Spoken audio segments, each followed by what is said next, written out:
Bharat Canada के बीच पिछले साल से शुरू हुआ विवाद धीरे धीरे गहरता जा रहा है। खालिस्तानी अलगाववादी हरदीप सिंह निज्जर की हत्या के मुद्दे पर दोनों देशों के बीच टकराव हुआ, जो इतना बढ़ गया कि भारत कनाडा ने अपने अपने राजनयिकों को वापस बुला लिया। इस वक्त दोनों देशों के रिश्ते सबसे निचले स्तर पर हैं। खालिस्तानियों ने सोमवार को कनाडा के ब्रैम्पटन शहर में एक हिंदू मंदिर पर हमला किया, जिससे लेकर भारत भर में उनकी निंदा की जा रही है।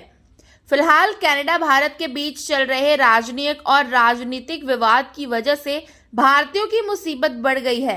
कनाडा में पढ़ने, नौकरी करने और परिवार के सदस्यों से मिलने के लिए वीजा हासिल करना भारतीयों के लिए मुश्किल हो गया है।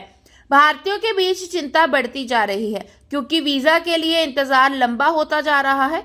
कहा जा रहा है कि कनाडा भारतीयों को जारी किए जाने वाले वीजा में कटौती कर रहा है। इस संबंध में भारत के विदेश मंत्रालय से भी सवाल किया गया है। विदेश मंत्रालय के प्रवक्ता रणधीर जायसवाल से जब कनाडा सरकार द्वारा वीजा की संख्या कम करने को लेकर सवाल हुआ तो उन्होंने इसका जवाब दिया।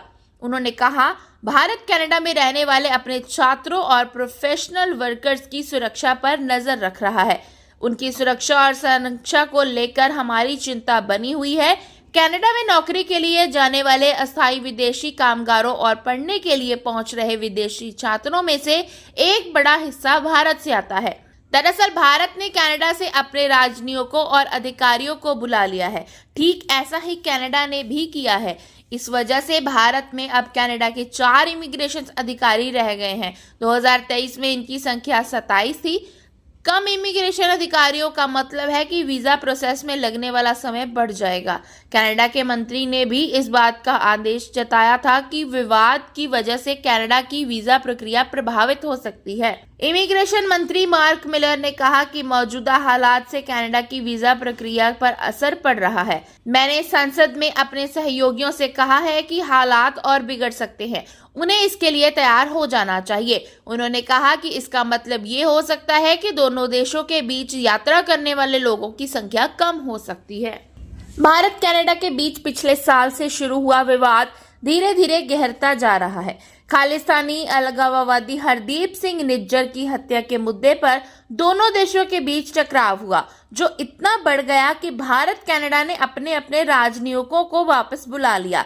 इस वक्त दोनों देशों के रिश्ते सबसे निचले स्तर पर हैं। खालिस्तानियों ने सोमवार को कनाडा के ब्रैम्पटन शहर में एक हिंदू मंदिर पर हमला किया, जिससे लेकर भारत भर में उनकी निंदा की जा रही है। फिलहाल कनाडा भारत के बीच चल रहे राजनीतिक और राजनीतिक विवाद की वजह से भारतीयों की मुसीबत बढ़ गई है। कनाडा में पढ़ने, नौकरी करने और परिवार के सदस्यों से मिलने के लिए वीजा हासिल करना भारतीयों के लिए मुश्किल हो गया है। भारतीयों के बीच चिंता बढ़ती जा रही है क्योंकि वीजा के लिए इंतजार लंबा होता जा रहा है। कहा जा रहा है कि कनाडा भारतीयों को जारी किए जाने वाले वीजा में कटौती कर रहा है। इस संबंध में भारत के विदेश मंत्रालय से भी सवाल किया गया है। विदेश मंत्रालय के प्रवक्ता रणधीर जायसवाल से जब कनाडा सरकार द्वारा वीजा की संख्या कम करने को लेकर सवाल हुआ तो उन्होंने इसका जवाब दिया। उन्होंने कहा, भारत कनाडा में रहने वाले अपने छात्रों और प्रोफेशनल वर्कर्स की सुरक्षा पर नजर रख रहा है। उनकी सुरक्षा और संरक्षा को लेकर हमारी चिंता बनी हुई है।